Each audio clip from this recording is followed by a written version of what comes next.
안녕하세요. 저는 경기도에서 직장을 다니고 있는 30대 여자입니다. 저는 결혼 2년 만에 이혼을 선택했는데요. 전 남편과 시모는 자기들이 하는 건 괜찮고 제가 하는 건 안 된다고 하는 내로남불의 끝판왕들이었습니다. 사실 결혼 준비를 한창 할 때 어머님이 아들에 대한 집착이 강한 것 같다는 생각은 몇 번 했습니다. 하지만 그때 당시엔 남편을 많이 좋아하기도 했고 내가 어머님에게도 잘하면 괜찮겠지라고 막연하게 넘겼습니다. 그런데 막상 결혼하고 보니 제 생각 이상으로 어머님은 이상한 사람이었어요. 게다가 남편도 중간에서 전혀 중재를 못했고요. 아니, 못한 게 아니라 안 했다는 말이 더 맞겠죠. 어머님은 결혼 후 저희 사는 것에 대해서는 사소한 것까지 다 궁금해하시고 또 참견을 많이 하셨어요. 그리고 저에 대해서는 하나부터 열까지 다 마음에 안 들어 하시는 듯 했고요. 그렇게 마음에 안 드는데 애초에 결혼은 왜 허락했나 싶으실 정도였습니다. 남편은 둘째고 위로 형이 한 분 있어요. 형도 결혼하셨고요. 어머님은 형님이 돈을 잘 번다면서 저랑 비교도 곧잘 하셨어요. 형님네는 친정도 꽤 잘 사는 편이었고 형님도 아주버님보다 돈을 잘 벌어서 실질적인 가장이 형님이셨거든요. 어머님은 너네 형님 돈 엄청 잘 버는 거 알지? 솔직히 돈 빼고는 그닥 볼 것도 없는데 돈 가지고는 섭섭치 않게 해서 내가 그거 하나 마음에 쏙 든다. 얘길 가만히 들어보면 어머님은 자식들이지만 아주버님과 형님은 좀 어려워하시고 둘째인 저희 남편은 편애하고 마냥 품 안의 자식처럼 생각하시는 게 있으셨어요. 그러다 보니 당연히 간섭도 저희 집에만 많이 하셨죠. 남편도 그런 걸 알아서인지 어머님 앞에만 가면 어리광도 많이 부리고 철부지 아들 행세를 했습니다. 어머님 입장에선 그렇게 끼고 도는 둘째 아들이 결혼을 하니까 저에게 자식 뺏긴 것 같은 기분이 드는지 저에 대해선 시시콜콜 다 마음에 안 들어 하셨어요. 제가 입는 옷이며 가방도 촌티 난다고 그러시고 제가 라식 수술을 했었는데 그거 보고 하자가 있는데 수술한 거라고도 하셨습니다. 제가 말수가 적고 조용한 것도 마음에 안 들고 피부가 까무잡잡한 것도 촌티 나서 싫으시다고 하고요. 한마디로 저 자체가 아예 싫으신 거였죠. 저한테는 은근히 돈 가지고 유세 떤다고 형님 욕을 하면서 형님에게는 제 욕도 엄청 하시는 것 같더라고요. 별것 아닌 제 행동까지도 과장해서 말하시면서요. 그런 얘기들을 형님은 또 굳이 저한테 전해주시는 겁니다. 저는 똑같이 형님 욕 들어도 전하지 않는데 말이죠. 하루는 형님이 어머님 얘기를 전하시며 그러시는 거예요. 시모 이야기만 듣자면 제가 정말 이상한 사람인 것 같다고요. 뒤에서 내 욕하는 시모나 그걸 또 굳이 전하는 형님이나 둘 다 참 싫었습니다. 그렇게 뒤에서 욕하시고 저 마음에 안 들어 하시는 것도 참 힘들었지만 어머님의 행동 중 제일 싫은 건 바로 저희 집에 마음대로 불쑥불쑥 들어오시는 거였어요. 연락 하나 없이 저희 집 비밀번호를 누르고 아무 때나 그냥 오십니다. 저희 집은 남편과 저 각자 1억씩 부담하고 남은 건 대출 조금 내서 전세로 살았거든요. 맞벌이다 보니 전세 대출금은 함께 갚았고요. 한마디로 집에 대한 권리는 남편과 제가 똑같은 입장이었습니다. 저희 부모님도 집 구하는데 똑같이 도움을 주셨지만 그렇다고 해서 저희 집에 불쑥 연락도 없이 오신 적은 한 번도 없습니다. 집들이 할 때랑 엄마가 이 근처 지나가다가 들르겠다고 연락하시고 온 것 말고는 저희 집에 오신 적도 거의 없고요. 자식이 결혼을 했고 새 가정을 이뤘으니 간섭도 안 할 거고 알아서 잘 살아라는 주의시죠. 그런데 어머님은 결혼하고 나서 바로 남편에게 집 비밀번호부터 물어보시더라고요. 남편도 거리낌 없이 바로 가르쳐 주었고요. 저는 탄력 근무제로 일을 하다 보니 남편보다는 근무 시간이 자유롭거든요. 변경될 때도 많고요. 그래서 상대적으로 남편보다는 집에 있는 시간이 더 깁니다. 보통 집에 있을 땐 가장 편하게 있잖아요. 옷도 편하게 입고 피곤하면 대충 라면 끓여 먹는 식으로 끼니도 때우고 또 소파에 널브러져 있기도 하고 집안일 같은 것도 설거지 같은 건 몰아서 할 때도 있잖아요.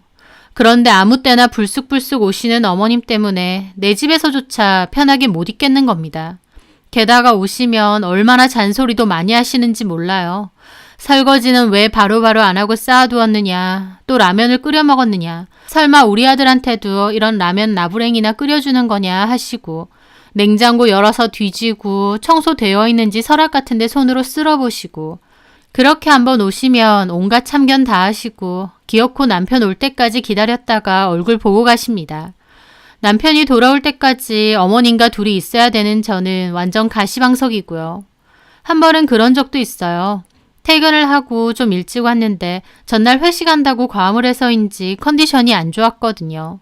너무 피곤한 탓에 집에 와서 겉옷만 벗고 소파에 잠깐 누워있다가 깜빡 잠이 들었습니다. 그렇게 자다가 문득 인기척이 느껴져서 눈을 떴는데 뜬금없이 어머님이 제 눈앞에 있는 거예요. 사람이 너무 놀라면 비명소리도 안 나옵니다. 진짜 심장이 멎는 줄 알았어요. 자다가 일어났는데 갑자기 눈앞에 어머님 얼굴이 있으니까요. 어머니! 잘한다. 이러고 퍼질러 자고 있고 아주 한밤인 줄 알았어. 저는 당혹스럽기도 하고 한편으론 언짢기도 했습니다. 어쩐 일이세요? 병간이가 내가 해준 반찬 먹고 싶다 그러길래 좀 해왔다. 병간이는 이 시간까지 퇴근도 못하고 꼼짝없이 일하고 있는데 너는 세상 편하게 드러누워서 자고 있니? 여자가 그러면 못 써. 좀 부지런해야지. 너는 가만 보면 참 게으르더라. 집에 오면 이러고 늘어져서 잘 게 아니라 빠릿빠릿하게 움직여서 집안을 좀 치우고 정리하고 반찬도 좀 만들어 놓고 그래야지. 오죽 병간이가 제대로 못 먹고 다니면 나한테 전화해서 반찬 좀 달라 그러겠어. 어머님 무슨 따발총처럼 잔소리 폭격을 하시더라고요. 어머님 때문에 놀라면서 일어나는 바람에 가뜩이나 심장도 쿵쿵거리는데 어머님의 잔소리 폭격까지 들으니 머리가 다 지끈거리더라고요. 네, 하여튼 게을러. 저는 자리에서 일어나서 뭐 마실 거라도 드릴까요 하니까 알아서 먹었다면서 가스레인지 지저분하던데 좀 닦으라고 뭐라 하시더라고요. 그리고 계속 투덜거리시면서 남편 올 때까지 TV 보고 계시고요. 남편 퇴근하고 오면 제가 밥 차려서 같이 밥 먹고 남편이 데려다주는 차 타고 돌아가셨습니다. 저는 이런 식으로 어머님이 불시에 불쑥불쑥 오는 게 너무 싫고 기분 나빠서 남편한테도 여러 번 따졌습니다. 나 오늘 어머님 때문에 진짜 간 떨어질 뻔했다. 자다 일어났는데 어머님 눈앞에 있으신 거야. 제 말에 남편은 그냥 웃더라고요. 웃을 게 아니라 나는 심각해. 제발 어머님한테 말씀 좀 해줘. 나 진짜 너무 불편하다고. 알겠어. 엄마한테 말씀드릴게. 저는 남편이 유도리 있게 어머님께 잘 말씀드렸을 줄 알았습니다. 그런데 오히려 그게 화근이 되었어요. 남편은 적당히 잘 둘러대지 않고 어머님께 대놓고 민주가 불편해하니까 다음부턴 오시려면 연락 한 통 하고 오셔라. 아니면 초인종을 누르셔라. 그렇게 말한 겁니다. 그 얘기 듣고 어머니 난리를 치셨죠. 저보고 뒤에서 남편 조종하냐는 소리까지 하셨어요. 또 형님한테도 제 욕 엄청 하셨다고 형님이 저에게 또 전해주고요. 제가 형님한테 형님네 집은 그렇게 안 찾아오시냐 물어봤더니 결혼 초반에는 조금 오시려 했는데 아주버님이 불편하니까 불쑥불쑥 오지 말라고 한마디 하셨대요. 그랬더니 그 뒤로는 안 오신다는 겁니다. 남편도 아주버님처럼 본인이 불편하니까 오지 마시라고 잘 말했어야 되는데 대뜸 제가 불편해하니까 오지 말라고 했던 거예요. 가뜩이나 마음에 안 들고 만만한 며느리였던 저는 그 일로 어머님의 분노를 그대로 들어야 했죠. 너 말해봐라. 내가 내 아들 집에 편하게 가지도 못하니? 그런 게 아니라 오실 때 연락이라도 한 통 주시면 준비라도 하고. 무슨 준비? 나도 그냥 편하게 가는 거고 내가 가서 너 신경 쓰이게 하디? 어디 말해봐라. 저는 속으로 올 때마다 잔소리 폭탄에 닥달하시면서 그런 건 기억도 안 나시나 싶더라고요. 남편이 그렇게 전한 말 때문에 욕은 욕대로 먹고 어머님이 오시는 것도 여전했습니다. 다만 달라진 건 오실 때마다 며느리 눈치 보여서 빨리 가야겠네. 그렇게 빈정대기까지 하셨어요. 저는 어머님의 행동에 너무 스트레스를 받아서 남편하고 싸우는 일도 많았습니다. 남편도 초반에는 네가 좀 이해해라. 불편하다고 하니 내가 미안하다 라며 저를 달래는 척이라도 하더니 나중에는 도리어 저한테 화를 내더라고요. 나 진짜 이해를 못하겠어. 어쨌든 내가 불편하다는 뜻을 내비쳤으면 좀 조심해 주셔야 되는 거 아니야? 왜 전혀 달라지는 거 없이 아직도 우리 집에 그렇게 불쑥불쑥 들어오시는 거야? 최소한 연락이라도 주고 와달라는데 그것도 힘드신 거야? 솔직히 말해서 나는 자기가 너무 유난스럽다 생각해. 엄마가 자식 집에 오는데 연락은 무슨 연락이야? 뭐라고? 여기 자기 혼자 사는 집 아니잖아. 결혼하면 며느리도 자식이야. 어머님은 전혀 그렇게 생각 안 하실걸? 나를 그렇게 마음에 안 들어 하시고 티도 다 내시잖아. 그렇게 마음에 안 들어서 불쑥불쑥 감시하러 오실 거면 애초에 결혼을 하곤 왜 하셨나 몰라. 제 말에 남편도 저를 흘겨보더라고요. 가만 보니까 네가 먼저 우리 엄마를 안 좋게 생각하네. 색안경 끼고 보고 유난히 불편해하고. 당신 같으면 안 그러겠어? 생각하기 나름이야. 우리 엄마 입장에선 자식들 잘 지내는지 궁금해서 오시는 거고 자식 집 오면서 일일이 연락하고 오는 것도 좀 아니잖아. 당신도 너무 그렇게 고깝게 생각 말고 좀 좋게 받아들여. 이걸 어떻게 좋게 받아들여? 집에서는 나도 편하게 있고 싶은데 어머님은 언제 쳐들어올지 모르는 상태라서 늘 긴장하고 있어야 되잖아. 쳐들어온다니. 말을 해도 그렇게 할래? 그리고 엄마 말 틀린 것도 아니지 뭐. 집 깨끗하게 해놓고 집에서도 옷 좀 신경 써서 입고 그러면 엄마가 언제 들이닥치든 말든 상관없잖아. 집 관리도 똑바로 안 돼 있고 당신도 게을러 보이고 하니까 엄마도 자꾸 입을 대시는 거 아니냐고. 말 다 했어? 내가 내 집에서 잠도 못 자? 그리고 집 관리는 왜 나 혼자만 하는데? 나도 맞벌이야. 똑같이 돈 벌러 다닌다고. 내가 내 집에서 편하게 있은 게 잘못이야? 아무 때나 쳐들어오는 어머님이 문제지? 또 시어머니 보고 쳐들어온다니. 말 좀 가려서 해. 남편은 도리어 자기가 화를 내고 자리를 떠났습니다. 어이가 없었죠. 결혼을 했고 자식이 독립된 가정을 가졌으면 그것을 존중해 주셔야 되는 거 아닌가요? 하지만 어머님도 그렇고 남편 역시도 뭐가 잘못됐는지도 모르더라고요. 제가 열을 내니까 초반엔 적당히 풀어주는 척이라도 한 거지. 실은 자기 엄마가 오는 것에 대해 본인은 불편할 것도 없고 오히려 저를 유난스럽게 취급하는 겁니다. 어머님의 행동과 남편의 이기적인 마음 때문에 결혼한 지 그리 오래되지도 않았건만 마음은 빠르게 식어갔습니다. 게다가 어머님이 언제 올지 모르다 보니까 마음속엔 늘 불안함이 컸고 집을 깨끗하게 관리해야 된다는 강박까지 생겼죠. 집에서 편하게 좀 있고 싶어도 갑자기 어머님이 불쑥 들어오실 것 같고 어쩔 땐 비밀번호 누르는 환청까지 들릴 정도였으니까요. 그런데 얼마 지나지 않아 어머님의 행동에는 남편의 시커먼 속내도 포함되어 있다는 것을 알게 되었습니다. 그날은 제가 야근을 한다고 해서 남편에게 늦게 간다고 한 날인데요. 넘겨받기로 한 일이 준비가 제대로 안 돼서 다음 날로 야근을 미루기로 했습니다. 그래서 저도 평소와 다름없이 일찍 퇴근을 했죠. 그렇게 집으로 들어가려는데 현관문에는 어머님 신발도 있는 거예요. 또 오셨구나 생각하며 현관 앞 중문을 열었을 때였습니다. 남편과 어머님은 제가 온지도 모르고 한창 대화 중이었어요. 엄마가 언제 올지 모르니까 얘가 완전 군기가 바짝 들어가지고 집을 쓸고 닦고 하는 거야. 초반에는 나한테도 집안일하라고 막 시켰거든? 뭐야? 너한테도 일을 시켰어? 오, 시켰지. 똑같이 일하는데 왜 자기만 하냐면서. 하여튼 마음에 안 들어. 근데 이제 안 시켜. 엄마가 언제 올지 모르다 보니까 틈만 나면 자기가 알아서 다 치우거든. 내가 할 일이 없는 거지. 너도 그래. 우리 집에서는 손 하나 까딱 안 하고 키웠는데 마누라가 시키는 건 또 했니? 지금은 안 한다니까. 어쨌든 하지마 시켜도. 아무리 지가 밖에서 일을 해도 남자 할 일, 여자 할 일은 따로 있는 거다. 하여튼 엄마가 계속 이렇게 와줘. 그래야 민주가 군기 들어서 집안일 하면서 나한테는 집안일 안 넘긴다니까? 저는 중문 앞에 서서 그 소리를 듣는데 얼마나 기가 막힌지요. 저런 걸 남편이라고 결혼해서 살고 있구나 싶었습니다. 당장이라도 쫓아가서 말 다 했느냐 따지고 싶었지만 일단 참았어요. 어머님하고 남편이 함께 있었기에 어차피 따져도 쪽수로도 밀릴 거고 남편은 잡아떼고 어머님은 애먼 저만 몰아세울 게 뻔했으니까요. 저는 조용히 현관문으로 다가가서 다시 문을 쾅 닫았습니다. 마치 지금 들어온 것처럼요. 그리고 집 안으로 들어왔죠. 어머님 오셨어요? 일찍 왔네. 야근한다더니. 일정이 밀려서 내일 하기로 했어. 아, 그래? 지금 온 거야? 어머님은 저를 보더니 가방을 들고 일어나시더라고요. 나는 이만 가봐야겠다. 내가 데려다 줄게, 엄마. 그래, 며느리 눈치도 보이는데 오래 있어서 뭐해. 난 가보마. 어머님은 가는 길까지도 저한테 한마디 하시더라고요. 저는 부글대는 속을 참고 살펴가세요 인사했습니다. 그렇게 남편과 어머님이 집을 떠난 사이 저는 식탁 의자에 앉아 한참을 생각했어요.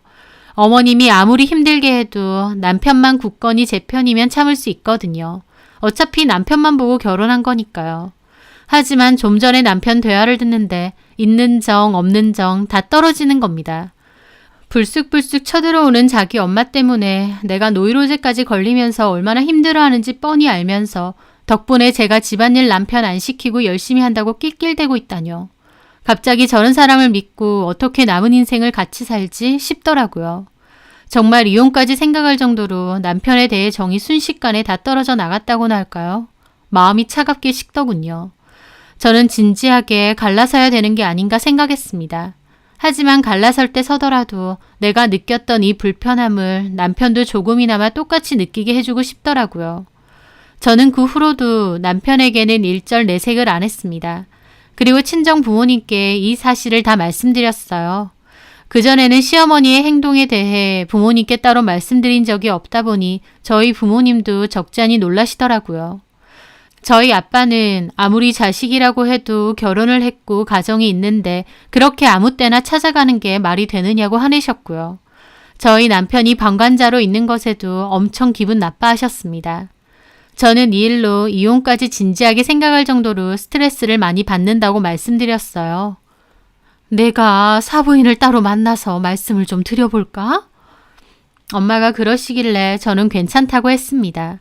저희 어머님이 말이 통할 사람도 아니었고 괜히 얘기하면 나중에 저만 더 잡으실 게 뻔했으니까요. 엄마 아빠는 눈에 넣어도 안 아픈 자식 곱게 키워서 시집 보냈더니 그런 취급받고 있느냐고 엄청 속상해 하셨습니다. 그리고 제가 원하는 대로 결정하라고 하시더라고요. 저는 그 전에 따로 부탁드릴 게 있다고 했습니다. 엄마 아빠 혹시 이렇게 좀 해주실 수 있으세요? 저는 부모님께 그 말씀을 드렸죠. 부모님도 무슨 말인지 알겠다고 하셨어요.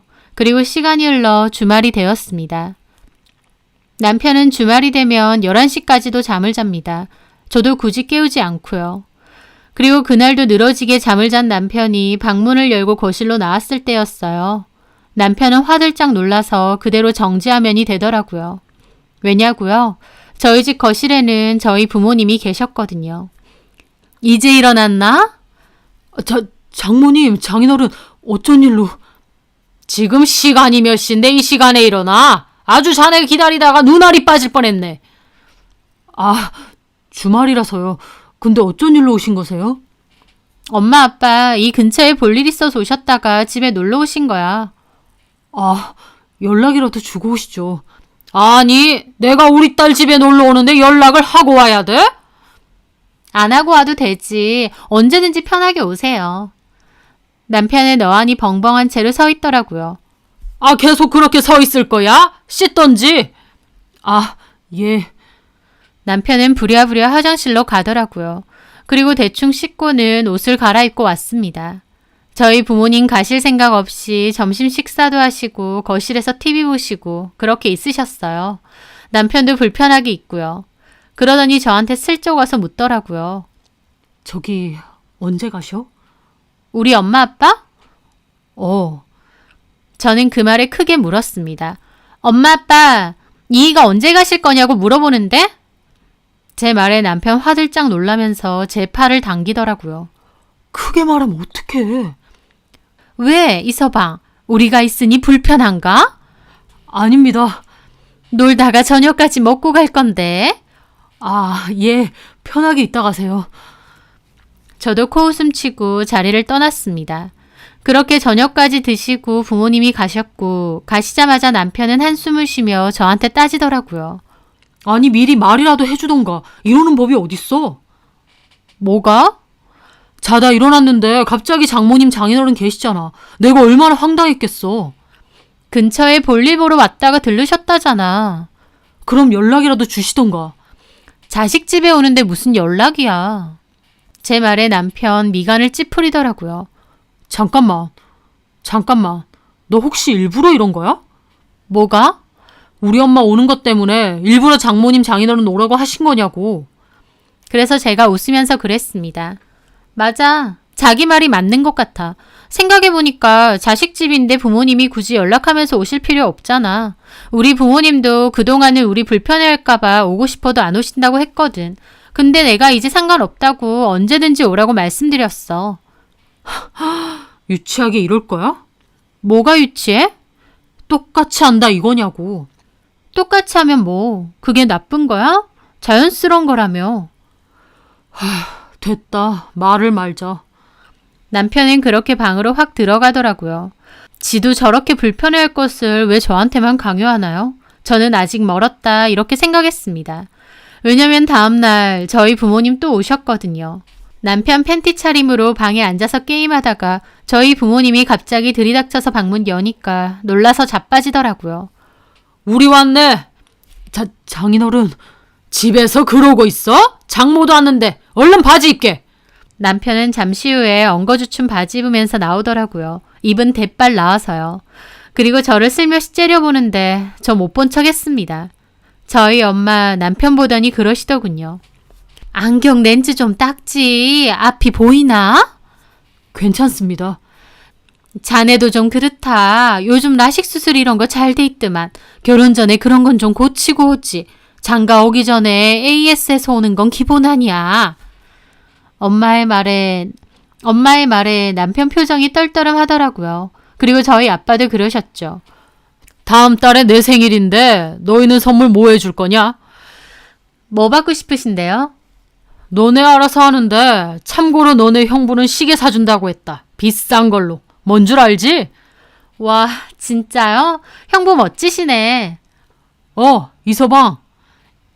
예? 내 얘기 방금 들었지?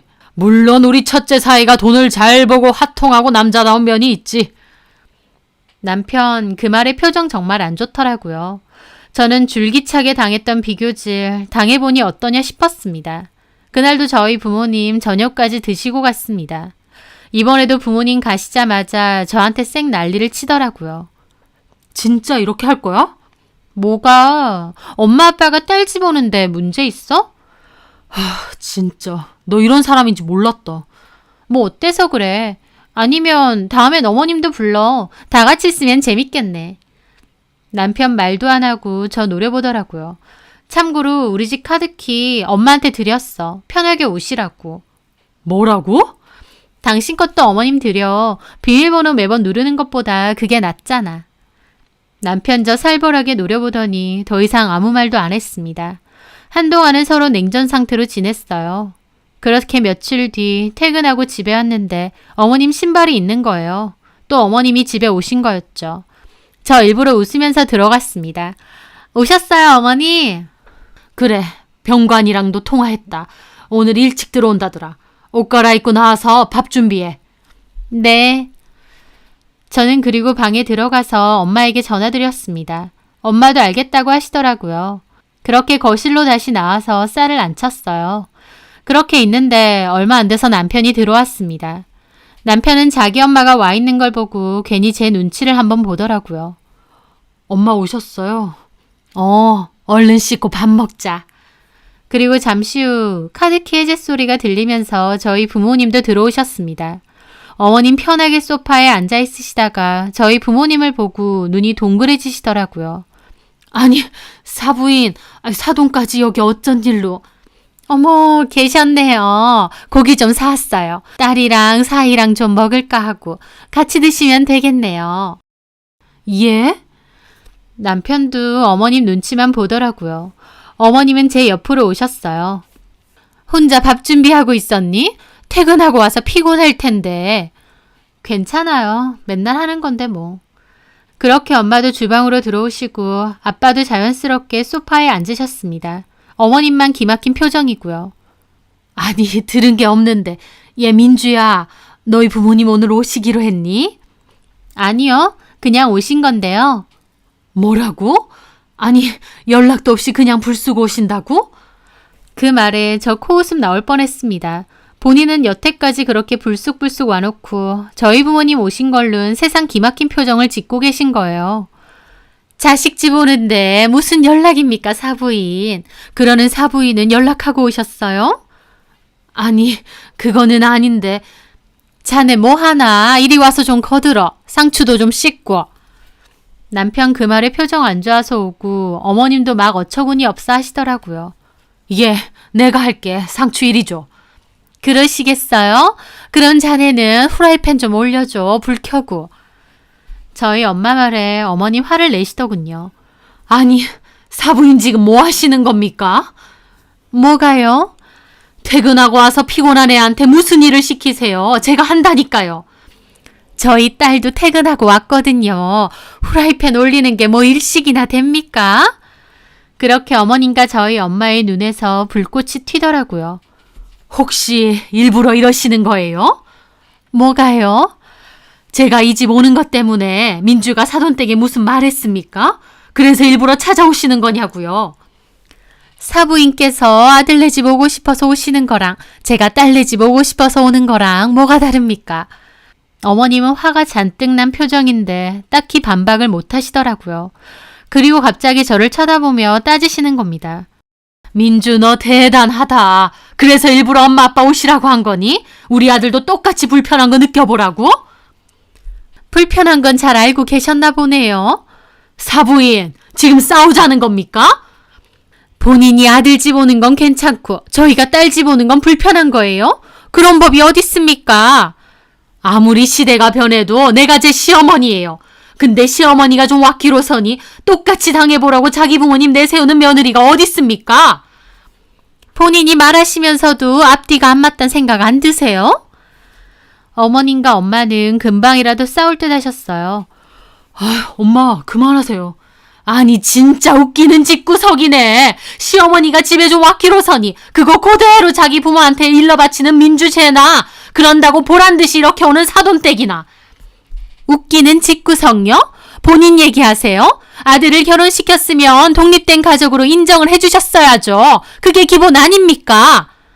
연락도 없이 아무 때나 집에 쳐들어오고 사사건건 간섭하고 그럴 거면 뭐하러 결혼시키셨어요? 그렇게 귀한 아들 평생 끼고 살지. 그러게요. 민주가 저런 애인 줄 알았으면 제가 미쳤다고 결혼시키나요? 우리가 할 말 하시네요. 나이가 30 중반인데 아직도 엄마 치마폭에 쌓여서 지 역할도 똑바로 못하는 모질이인 줄 알았음. 저희가 미쳤다고 귀한 딸 시집 보내겠어요? 모질이? 말 다 했어? 다 못했다. 어쩔래? 그렇게 어머님과 엄마는 싸움이 붙을 지경이었습니다. 그 와중에 남편은 뭐해? 장모님 모시고 안 나가고. 내가 왜 나가? 너나 어머님 모시고 나가. 너 진짜 이럴 거야? 우리 엄마 말 못 들었니? 아이고, 쟤 말하는 것 봐라. 너 저런 애랑 계속 살 거야? 어머님 말에 저 방으로 들어가서 이혼서류 들고 나왔습니다. 그리고 남편한테 이혼서류 던졌어요. 어머님, 말 안 하셔도 저 인간이랑 더 이상 안 살 거예요. 저 어머님이랑 저 사람이랑 하는 대화 다 들었거든요. 내가 굶기는 것 마냥 집안일 알아서 하니까 집안일 안 시켜서 편하고 좋다고. 제 말에 남편 꿀먹은 벙어리 되더라고요. 내가 너 같은 인간을 뭘 믿고 이 결혼 생활을 계속 유지하니? 어머님, 제가 잘못한 게 맞아요. 나이만 먹었지 자기 엄마한테서 제대로 독립도 안 된 저런 남자를 제가 데리고 산다고 결혼까지 했네요. 어머님 원하시는 대로 이혼해 드릴게요. 아들 데리고 가세요. 그대로 반품할 테니까. 제 말에 어머님 기막혀서 꺽꺽 넘어가시고 남편 나중에 얘기하자면서 어머님 데리고 나가더라고요. 그렇게 남편과 어머님 나가고 저희 부모님과 저 한참을 말없이 앉아 있었습니다. 저희 부모님도 착잡하신 것 같고 저도 저 때문에 이런 일까지 겪으시게 만든 것 같아 죄송하더라고요. 하지만 아빠가 잘했다면서 아니다 싶으면 끝내는 것도 괜찮다고 하셨어요. 엄마 아빠가 그렇게 말해주시니 저도 마음이 든든하더라고요. 남편은 어머님 데려다주고 집으로 와서 얘기 좀 하자고 했습니다. 그렇게 남편이 돌아왔고 저한테 따지더군요. 진짜 일을 이렇게 꼭 만들어야겠어? 내가 일을 이렇게 만든 것 같아? 그래서 진짜 이혼이라도 하자 이거야? 못할 것 없지. 이혼이 장난이야? 뭐 얼마나 살았다고 이혼하자는 건데? 얼마 안 살았어도 아니다 싶으면 끝내는 게 맞지. 당신 같은 사람 믿고 남은 인생 꾸역꾸역 살고 싶지 않아. 내가 뭘 어쨌다고. 엄마니까 그냥 편하게 말 좀 한 거 가지고. 아니, 나는 그 말에 당신의 그 비열한 속성 다 봤거든. 나는 아무 때고 쳐들어오는 어머님 때문에 불안증까지 걸릴 정도로 힘든데 당신은 거기다 대고 낄낄거리면서 나한테 집안일 안 시키니까 좋다고 계속 오시라고? 너는 나를 아내로 생각하는 게 맞니? 아니면 돈 벌어오고 집까지 관리해주는 사람으로 생각하는 거야? 나는 앞으로는 그렇게 안 살고 싶어. 어머님은 네가 하루가 멀다 하고 보고 싶고 그리운가 본데 도로 어머님 댁 가서 살아. 보내준다니까? 저는 그렇게 남편과도 대판 싸웠습니다. 저는 이혼을 하겠다는 뜻을 강하게 내비쳤고 남편도 초반엔 이혼하지 않겠다고 버텼어요. 하지만 어머님까지 나서서 이혼하라고 저 마음에 안 들었는데 이럴 줄 알았다고 하시더군요. 마마보이 남편 결국 어머니까지 그러니까 이혼하겠다고 했습니다. 집은 애초에 반반으로 했기 때문에 전세금 뺀 걸로 반반 나누고 혼수도 나눴습니다. 애는 없었기 때문에 정리하는 건 비교적 쉽더라고요. 이혼 준비하는 도중에 형님이 전화가 또 왔더라고요. 동서 진짜 이혼하는 거야? 네, 서류 이미 접수했고 재산 나누는 것도 끝나서 숙려 기간만 끝나면 남남이에요. 뭐 얼마나 살았다고 이혼을. 뭐 동서 인생이니까 알아서 하는 거겠지. 하긴 우리 어머님이 동서를 좀 싫어했어? 요즘도 귀에다 딱지가 앉을 정도로 동서 욕을 해. 나도 아주 듣기 싫어 죽을 지경이야. 저는 속으로 그렇게 듣기 싫으면 나서서 좀 그만하시라고 한 말씀 해주시지 그랬느냐 싶더라고요. 게다가 이제 헤어지는 마당에 굳이 저한테 전화해서 저런 소리는 왜 전하나 싶었습니다. 그래서 저도 그랬죠. 어머님 습관이신가 봐요. 실은 저도 말씀 안 드렸는데요. 어머님 저한테 형님 욕도 엄청 하세요. 제 말에 형님 잠시 동안 아무 말이 없으시더라고요. 내 욕을? 어머님이? 뭐라고 하시는데? 솔직하게 말씀드려도 돼요? 말해봐. 돈 있는 것 빼곤 집불 마음에 안 드는데 돈 가지고 유세는 또 부린다. 그나마 돈 잘 벌고 용돈 잘 주니까 내가 참는다. 그러시던데요. 여러 번 얘기하셨는데 다 기억은 안 나고 대충 저런 말이었어요. 뭐라고? 내 앞에선 우리 첫째가 최고다. 나만한 며느리 또 없다 그러셔놓고 동서 앞에선 내 욕을 했다고? 어머님 진짜 어이없네. 근데 동서는 왜 그걸 이제야 말해? 들으면 형님 기분 상하실 텐데 굳이 그런 말을 왜 하겠어요. 듣는 사람 기분도 생각해서 말 안 한 거죠. 형님은 저한테 다 전하셨지만. 여튼요 형님, 저 지금 좀 바쁘거든요. 그리고 이제는 동서 사이도 아니잖아요. 그러니까 개인적으로 연락하는 일은 없으셨음해요. 어머님하고 일은 알아서 하세요. 저는 끊겠습니다. 형님 씩씩대는 거 들으면서 그렇게 전화를 끊었습니다. 형님도 보통 성격은 아니니 뒷말한 걸로 어머님하고 한판 난리치겠죠. 그걸 직접 두 눈으로 못 보는 게 좀 아쉽더라고요. 어쨌든 저는 숙려기간 끝나고 이혼 마무리했고 홀로 서기를 준비했습니다. 저는 직장 때문에 회사 근처에 작은 집을 다시 구해서 혼자 살게 되었는데요. 집에서 편하게 지내고 누가 불쑥 찾아온다는 불안함이 없으니 그렇게 마음 편하고 좋은 겁니다. 이렇게 편하고 자유롭게 살 수 있는데 뭐하러 마음 졸이고 그렇게 살았나 싶더라고요. 나이든 아들 끝까지 우쭈쭈하며 품 안에 자식처럼 끼고 살려는 어머님이나 마마보이처럼 그런 어머님께 응석 부리고 살려는 전 남편. 제발 재혼해서 애먼 여자 힘들게 하지 말고 자기들끼리 그러고 계속 살길 바랍니다. 제 사연 들어주셔서 감사합니다.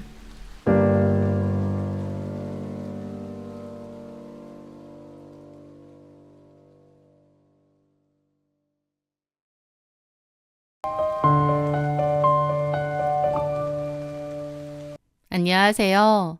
저는 눈에 넣어도 아프지 않을 딸을 키우며 하루하루 굳세게 살고 있는 40대 싱글맘입니다. 지금은 이렇게 웃으며 얘기를 할 수 있지만 제가 이혼한 이야기는 정말 기가 막히고 코가 막힌 막장 드라마 그 자체입니다. 저는 결혼 생활을 10년 했는데 그 10년의 생활이 처참한 배신으로 돌아왔을 때 그 절망감은 겪어보지 않은 분들은 모르실 겁니다. 저와 전 남편 이중현은 결혼 후 10년 동안 아이가 생기지 않아 힘든 시간을 보냈습니다. 아이가 생기지 않은 것 자체도 힘들었지만 저를 더 힘들게 만든 건 바로 시아버지 때문이었어요. 병원에서도 저희 부부 난임의 원인은 불분명하다고 했습니다. 둘 다 건강했고 별다른 문제가 없다고 했는데 그럼에도 아이가 안 생겼죠. 분명 이유가 확실하지 않다고 했는데도 시아버지는 모든 것을 제 탓으로 돌리셨습니다. 그래서 만날 때마다 저에게 폭언을 퍼부으시는 거예요. 애도 못 낳는 게 음식 솜씨도 이렇게 없냐? 반찬 꼬라지하고는. 맘 같아서는 당장 이혼시키고 싶다. 아니 남의 집대를 다 끊어놓을 작정인 건지. 이래서 여자가 집안에 잘 들어와야 되는 거야. 아버님의 말들은 전부 가슴에 대못으로 박혔습니다. 아버님이 저런 식으로 함부로 말하셨음에도 그래도 제가 꾹 참고 이 결혼 생활을 유지할 수 있었던 건 어머님과 남편 때문이었습니다. 어머님은 그나마도 아버님 대신 늘 저에게 미안해하셨고 또 저에게 나름 잘해주셨어요. 가끔 아버님이 또 저에게 뭐라고 하시려고 하면 어머님이 말리거나 다른 말로 돌리신 적도 많습니다. 물론 그렇다고 엄청 적극적으로 제 편이 되어주신 건 아니지만 그 정도도 저는 너무 감사했죠. 또 남편하고도 사이가 좋았고 부부 사이에는 큰 문제가 없었습니다. 그랬기에 아버님의 폭언에도 이혼까지는 생각하지 않았던 것 같아요. 언젠가는 아이가 우리 부부를 찾아오겠지 조금은 마음을 놓고 또 조금은 포기를 했던 어느 날이었습니다. 너무 간절할 때보다 좀 포기하면 생긴다는 말도 있던데 그 말이 정말인가 봅니다. 결혼하고 10년 만에 포기하고 있던 아이가 찾아왔거든요. 임신 테스트기 2줄이 떴는데 혹시나 해서 남편에게도 말하지 않았습니다. 확실해지면 그때 말하고 싶었거든요. 그래서 혼자서 병원에 가서 확인을 했는데 병원에서 임신 5주차라는 겁니다. 얼마나 기쁘던지 저도 모르게 눈물도 좀 나더라고요. 이 기쁜 소식을 전하기 위해 곧장 시댁으로 향했습니다. 아버님이 그토록 구박했기에 가장 먼저 아버님께 알리고 싶더라고요. 갑자기 어쩐 일이냐는 어머님을 보며 두 분 다 앉아보시라고 했습니다. 그리고 떨리는 손으로 가방에서 초음파 사진을 꺼내 테이블 위에 올려놓았습니다. 어머님, 아버님, 저 임신했어요. 순간 아버님은 돋보기를 급하게 찾아 끼시더니 사진을 뚫어져라 쳐다보셨습니다. 아니 이게 정말이냐? 임신? 네, 오늘 병원 가서 확인하고 오는 길입니다. 어머나 세상에, 어디 보자. 요 조그만한 게 우리 손주라니. 아유 잘됐다 잘됐어. 너무 고생 많았다 아가. 아버님은 초음파 사진을 보고 또 보시더니 덩실덩실 춤이라도 출 기세로 일어나셨습니다. 아이고 드디어 이렇게 임신이 될 걸 그렇게 안달복달 오래도 기다렸네. 아 잘됐다 잘됐어. 너 오늘 밥 먹고 가라. 집에 한우 세트 선물 들어온 게 있는데 당장 우리 며느리 고기부터 구워줘야지. 저한테 막말을 일삼던 아버님이 맞나 싶을 정도로 태도가 180도 바뀌더군요.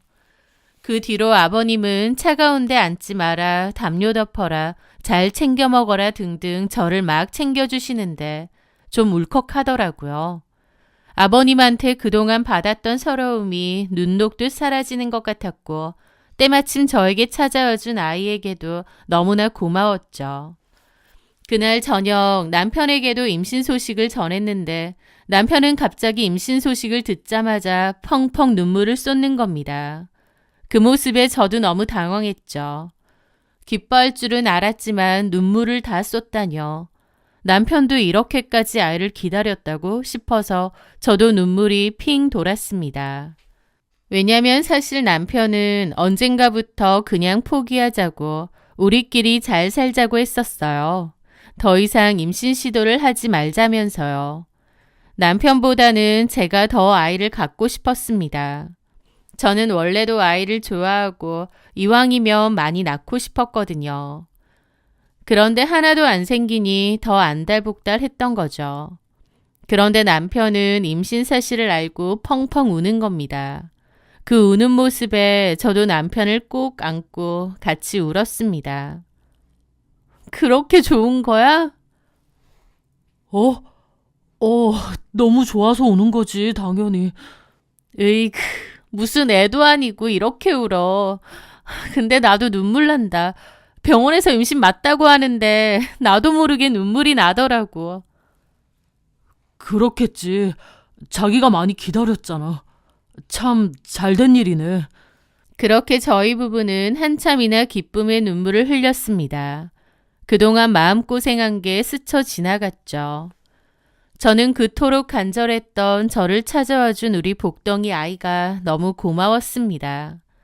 그런데 몇 개월 뒤 성별이 나왔어요. 산부인과에 갔더니 핑크색 옷을 준비하면 좋을 것 같다고 하시더라고요.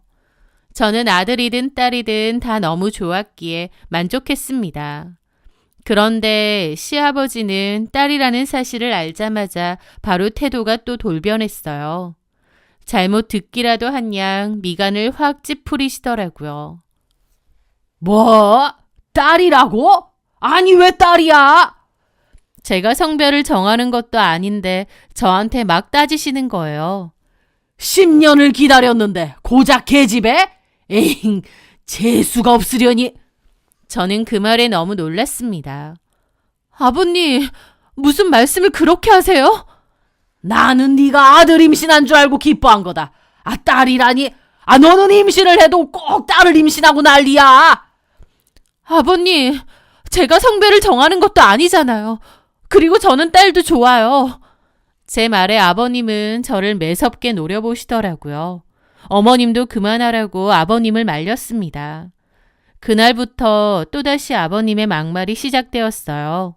딸 임신한 주제에 라는 말을 툭하면 하셨죠. 저도 더 이상은 못 참겠다 싶어 아버님의 호출을 거부하기로 했습니다. 남편에게도 말했죠. 아버님 해도 너무하신다고. 여태까진 그래도 시댁 어른들이니까 내가 좋게 참고 삭히려 했는데 이제 우리 아이한테까지 그러는 거 보니 못 참겠다고요. 그런데 남편의 반응이 이상한 겁니다. 원래라면 저한테 미안해하면서 여태까지 참은 거 안다고 이제 그만해도 된다고 이럴 줄 알았습니다. 그런데 제 말에 귀찮다는 듯 인상을 팍 쓰더군요. 아버지가 옛날 분이라 그런 건데 그런 것도 이해 못해? 당신이 좀 맞춰드리면 되잖아. 아버지는 아들 손주 원했는데 아니니까 실망해서 좀 하시는 소리 가지고 그리고 호출을 거부한다니. 그러면 아버지가 불러도 안 간다는 거야? 이제 우리 아버지가 해준 거야. 받을 거 다 받아놓고 며느리 노릇은 안 하겠다는 거야? 그런 개념 없는 소리가 어딨냐? 나 요즘 가뜩이나 회사 일로도 머리 터지겠는데 집안일까지 신경 쓰게 해야겠어? 그렇게 벌컥 짜증을 내더니 방으로 들어가 버리는 겁니다. 남편의 행동에 너무 벙찌고 황당했죠. 그 일 때문인지 남편은 한동안 저에게 말도 안 걸고 쌩한 겁니다. 제가 얘기 좀 하자고 해도 무시하고요. 남편까지 저러니 저도 너무 어이가 없고 기가 막히더라고요. 그렇게 저는 남편에게 따졌습니다. 나한테 왜 이러는 거야? 더 이상 아버님한테 안 가겠다고 해서 시위하는 거야? 당신 정말 너무한다. 아버님이 나한테 그동안 어떻게 했는지 뻔히 알면서 그나마 나니까 참은 거야. 다른 여자들 같았으면 진작에 이혼 소리 던졌어도 10번은 더 던졌어. 입장 바꿔서 우리 부모님이 당신한테 그런다고 생각해봐. 어떻게 당신이 나한테 이래? 그런데 제 말에 남편이 저를 흘겨보더라고요. 내가 아버지 때문에 이러는 줄 알아? 뭐라고? 그러면 다른 이유가 있다는 말이야? 남편은 기다렸다는 듯 방에 들어가더니 사진을 여러 장 들고 와 식탁 위에 딱 던졌습니다. 그런 남편의 눈빛은 경멸로 가득 차 있었죠. 내가 진짜 화난 이유는 이거야. 네 눈으로 직접 봐. 저는 황당한 기분으로 그 사진을 쳐다봤습니다. 그런데 그 사진은 제가 장민성 씨와 나란히 걷고 있던 모습이었습니다. 그리고 커피를 마시는 사진도 있었고 무엇보다 장민성 씨가 저희 집 아파트 입구에 들어가려는 사진도 있었어요. 장민성 씨는 바로 남편 회사 후배 직원입니다. 남편하고는 꽤 친한 사이였죠. 이 사진이 도대체 뭔지 누가 이런 걸 찍었는지도 모르겠고 이걸 남편이 왜 저한테 따지는지 도저히 영문을 모르겠더라고요. 그 사진이 찍힌 이유는 이랬습니다. 몇 주 전 마트에서 장을 간단하게 보고 집으로 돌아가는 길이었습니다. 저희 집 바로 근처는 마트가 없어서 좀 걸어야 되거든요. 평소에도 자주 가는 마트였죠. 그렇게 장바구니를 손에 들고 집으로 가는 길이었는데 장민성 씨와 우연히 마주쳤어요. 저한테 먼저 아는 체를 하더라고요. 안녕하세요, 형수님. 남편하고 친한 후배라서 장민성 씨는 얼굴은 여러 번 봤거든요. 같이 밥을 먹은 적도 있고요. 그래서 저도 잘 알고 있었죠. 어머나, 민성 씨, 안녕하세요. 여긴 어쩐 일로? 지금 회사에 있을 시간 아닌가요? 외근 나왔습니다. 그런데 멀리서 보니까 형수님 보이셔서. 아, 그렇구나. 이리 주세요. 임산부는 무거운 거 들면 안 된다던데요. 제가 들어드릴게요. 무슨요. 이거 무겁지도 않아요. 그리고 지금 일하러 나오신 거 아니에요? 얼른 가보세요. 일 다 끝났습니다. 그리고 어차피 식사 시간이라 밥 먹고 들어가야 되고요. 이리 주세요. 제가 들어드린다니까요. 아니, 진짜 괜찮아요. 아이 참, 주세요. 저는 괜찮다고 하는데 거의 뺐듯이 제 장바구니를 들고 가셨어요. 좀 황당하지만 그래도 도와주시려고 하는 거니 어쩔 수 없이 어색하게 따라갔죠. 그리고 저희 아파트 부근에 왔고 저는 감사하다고 장바구니를 받으려 했습니다. 그런데 장민성 씨가 갑자기 목이 마르다고 하는 거예요. 제 장바구니도 들어주셨으니 제가 집 앞 상가에서 차를 한 잔 테이크아웃해서 드렸습니다. 장민성 씨는 갑자기 자기 얘기를 좀 했고 어쩔 수 없이 카페 앞에 서서 얘기를 좀 들어드렸죠. 어쨌든 그렇게 인사를 하고 다시 가려는데 장민성 씨가 자꾸만 집 근처까지 장바구니를 가져다 주신다는 거예요. 저는 속으로 이 사람 왜 이러나 싶더라고요. 극구 괜찮다고 하는데 그럼 아파트 입구까지만이라도 갖다 준다는 겁니다. 모르는 사람도 아니고 남편의 가장 친한 후배 직원이다 보니 됐다고 단칼에 거절하기가 힘들었어요. 그래서 아파트 입구에 멈춰서서 이제 장바구니를 달라고 했죠. 그분은 그제야 인사를 하고 가시더라고요. 친절하긴 한데 너무 과하다 왜 저럴까 싶었습니다. 하지만 좋은 마음으로 도와주려 했으려니 저도 좋게 생각하고 말았죠. 그런데 바로 그날의 사진들이 찍힌 거고 누가 찍었는지 남편이 제 눈앞에서 이 사진들을 보여주는 겁니다. 이게 무슨 상황인지 감도 안 잡히더라고요. 이게 뭐야? 내가 묻고 싶은 말이야. 이걸 누가 찍었어? 사람 시켰어. 사람을 시켰다고? 왜? 왜인지 왜 나한테 물어? 너랑 장민성이랑 그렇고 그런 사이니까 그렇지. 남편의 말에 저는 너무 어처구니가 없어서 꿈을 꾸나 싶더라고요. 뭐라고? 장민성이 다 불었어. 너 장민성이랑 그렇고 그런 사이라며. 혹시나 해서 사람 붙였더니 이런 사진을 주더라. 장민성이 우리 집까지 드나드는 거야? 당신 도대체 장민성이랑 무슨 사이야? 이게 무슨 말도 안 되는 소리야. 내가 장민성 씨랑 무슨 사이라는 거야? 이날 우연히 마주쳤고 내 장바구니 들어준다고 하더라. 나는 당신이 뭔 소리 하는지 도저히 모르겠어. 제가 억울함에 소리쳤지만 남편은 들으려 하지 않았습니다. 오히려 기다렸다는 듯 독서를 퍼부었죠. 변명하지 마.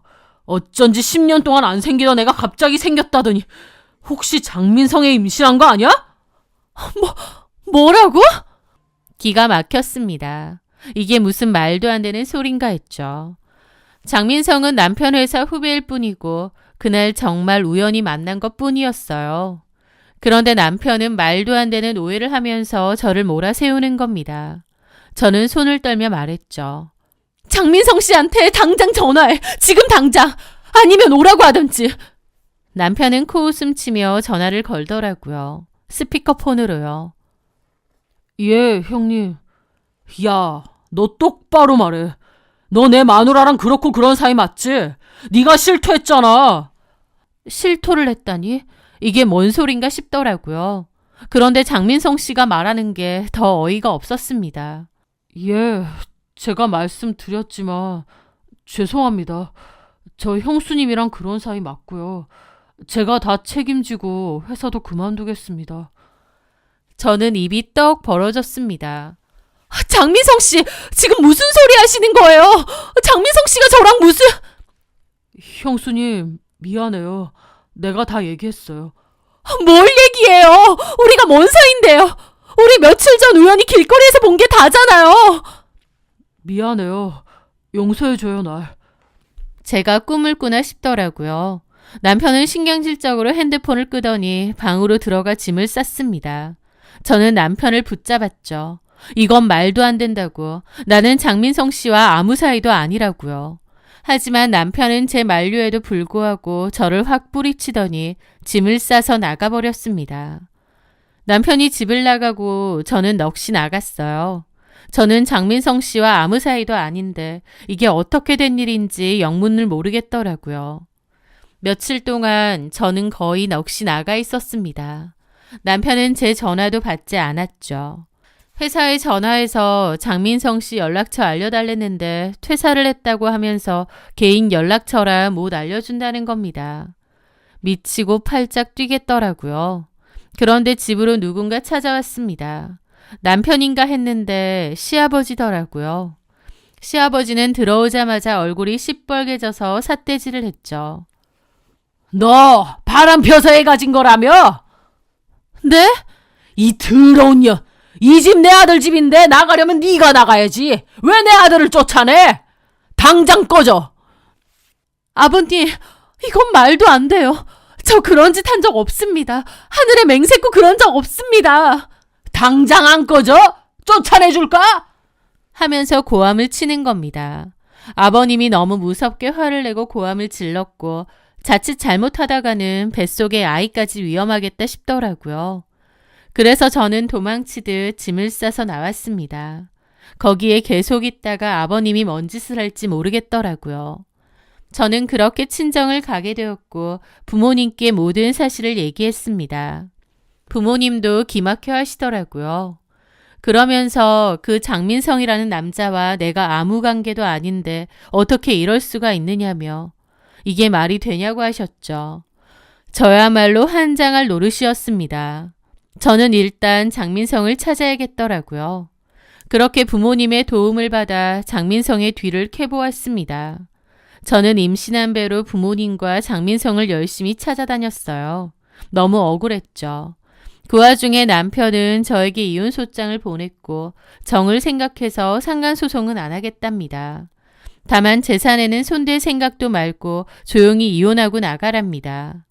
저는 절대 이렇게 이혼은 안 할 거라고 내 억울함을 반드시 풀 거라고 했죠.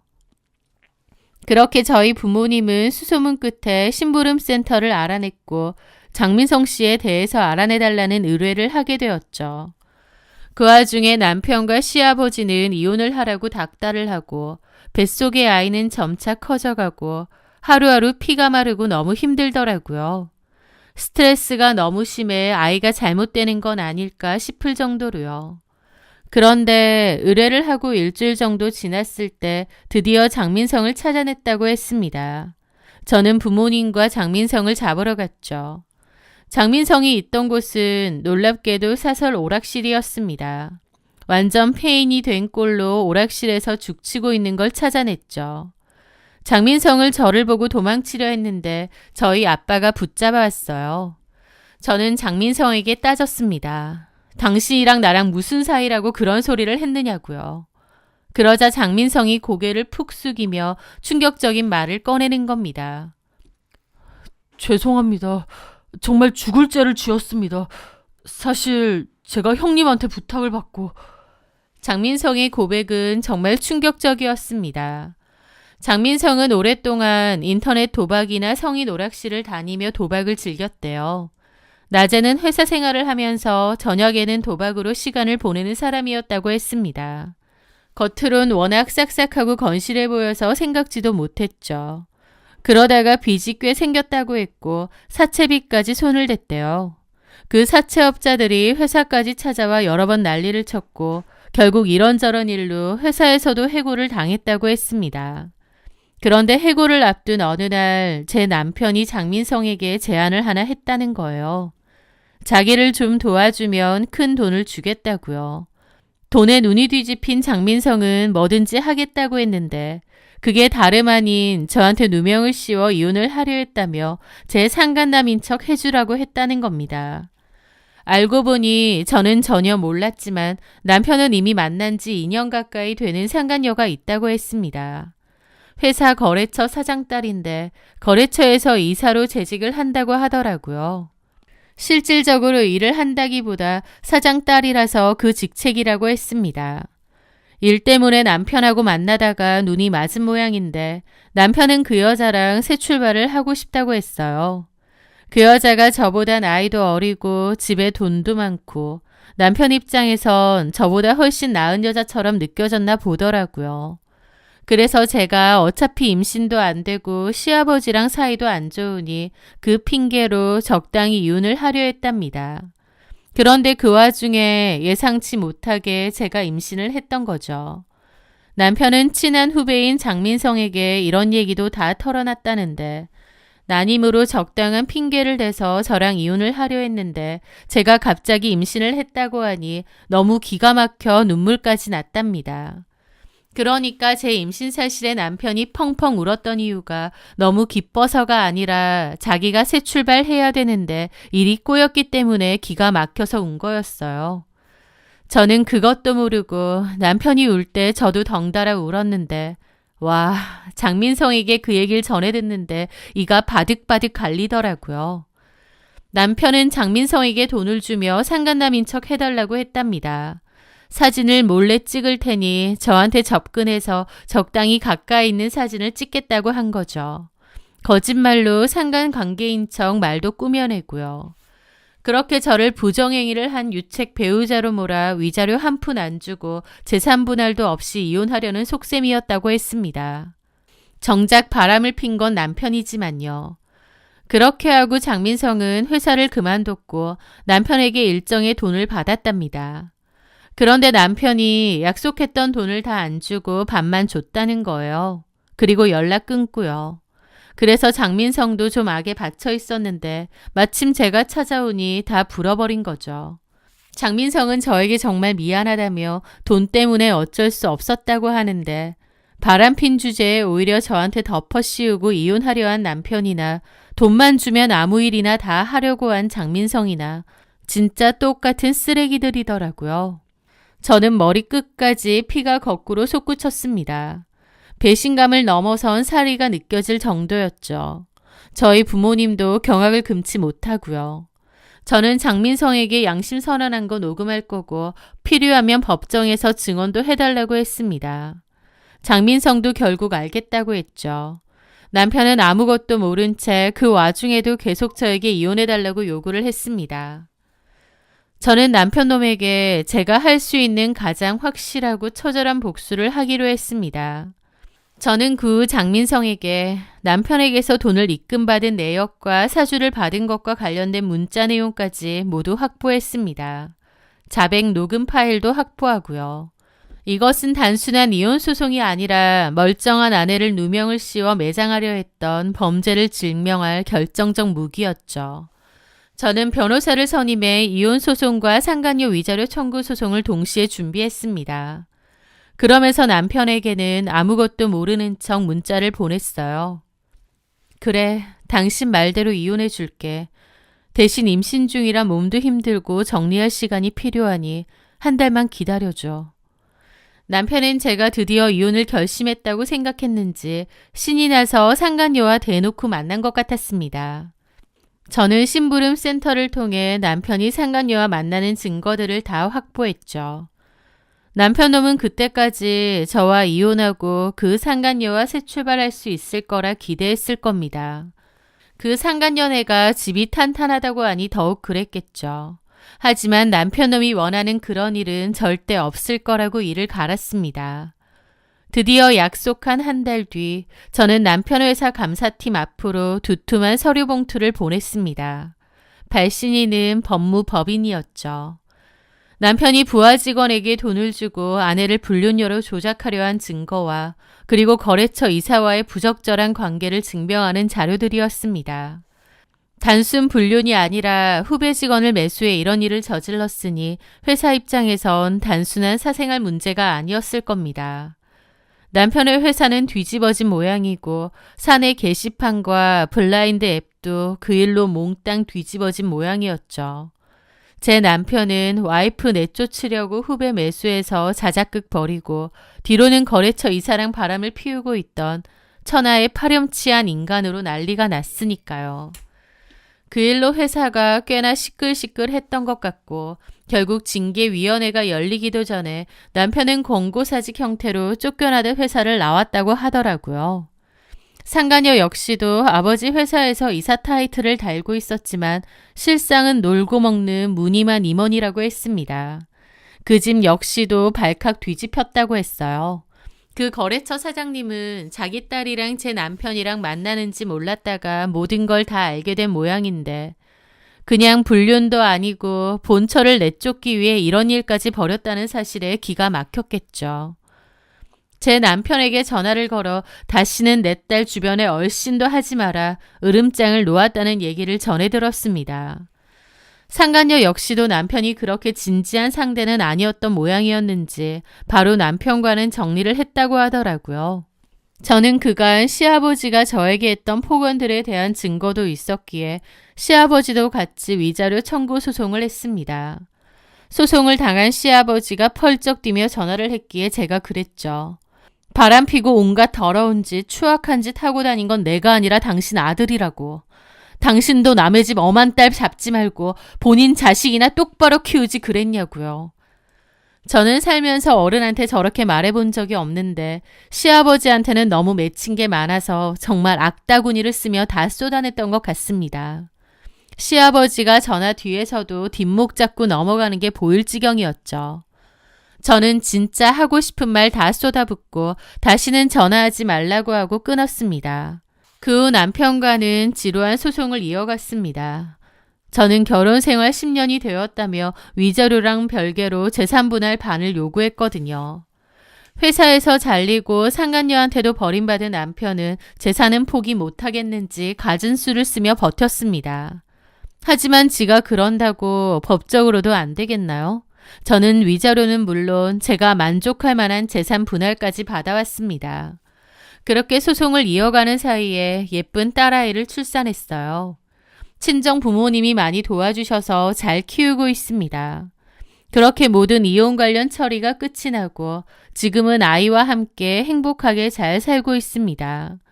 남편에게 받은 재산 분할 금액으로 작은 카페를 운영하고 있습니다. 친정 부모님 사시는 아파트 상가예요. 요즘은 그 다사다난했던 지난 일들이 마치 전생처럼 느껴질 정도로 평온하게 잘 지내고 있습니다. 저를 모함하고 벼랑 끝으로 내몰려던 전 남편 놈의 악행들. 이런 일까지 당한 사람은 흔치 않을 것 같네요. 하지만 하늘은 견딜 수 있을 만큼의 시련을 준다는 말도 있잖아요. 다르게 생각해보면 제가 그만한 시련을 견딜 수 있는 사람이라는 뜻도 되는 것 같습니다. 그리고 그 험하고 기막힌 일들은 저를 더 단단하게 만들어주는 것 같기도 합니다. 왜냐면 저는 이제 어지간한 일로는 꿈쩍도 하지 않을 만큼 강해졌다고 믿거든요. 얼마 전 시아버지가 딸이라도 좋으니 아이 좀 보여달라며 연락을 했는데 저는 답장도 않고 바로 차단했습니다. 딸아이라고 그렇게 난리칠 땐 언제고 이제 와선 아쉬워하는 그 모습이 어이가 없더라고요. 저는 저희 아이를 위해서 좀 더 마음도 단단히 먹고 굳세게 살 겁니다. 제 사연 들어주셔서 감사합니다.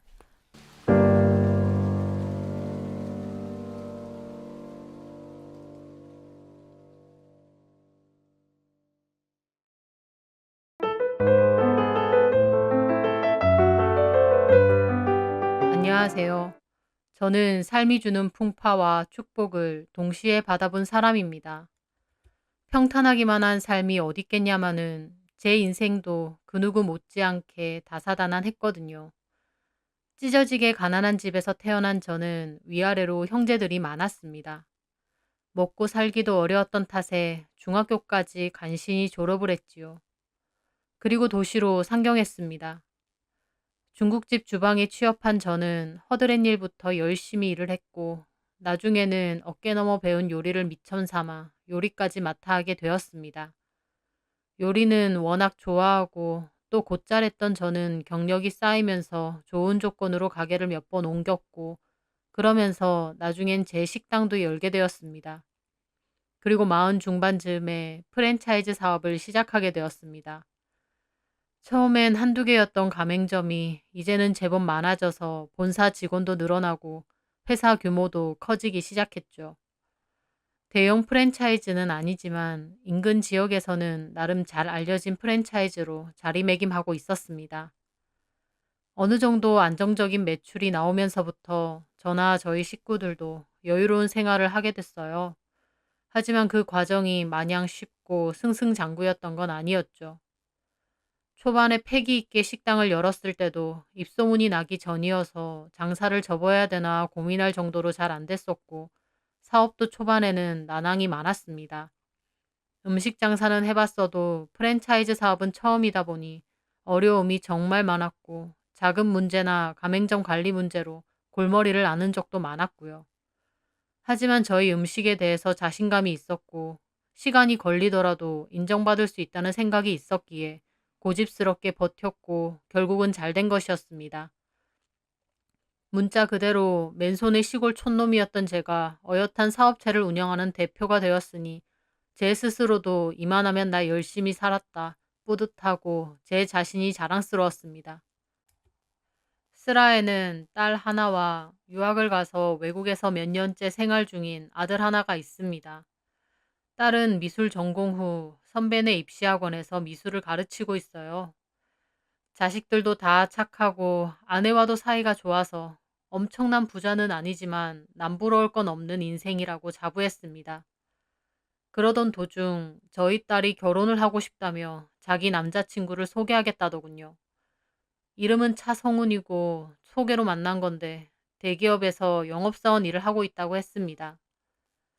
딸이 남자친구를 소개해준답시고 마련한 식사 자리에서 처음 그 남자를 봤는데 첫인상은 그렇게 좋지 않았습니다. 저도 나이가 적지 않고 사업체를 운영하다 보니 나름 사람 볼 줄 안다고 자부하는데 그 남자는 너무 가벼워 보였거든요. 외모는 못생긴 인상은 아니고 오히려 잘생긴 편에 가까운데 대화를 해보면 진중함이 없고 말만 번지르르한 편인 것 같더라고요. 특히나 저를 보고 굉장히 입에 발린 소리를 잘했습니다. 아버님, 꼭 뵙고 싶었습니다. 진짜 영광이에요. 나를 어떻게 안다고 뵙고 싶다고 그래요? 허허. 왜 모르나요? 저 아버님이 대표시라는 그 식당들 가서도 자주 먹고 시켜 먹는 것도 여러 번입니다. 제가 팬이에요, 팬. 그래요? 예. 물론 처음에는 미주가 알려줘서 안 거긴 한데 한번 가보니까 진짜 맛있더라고요. 그 길로 단골됐죠.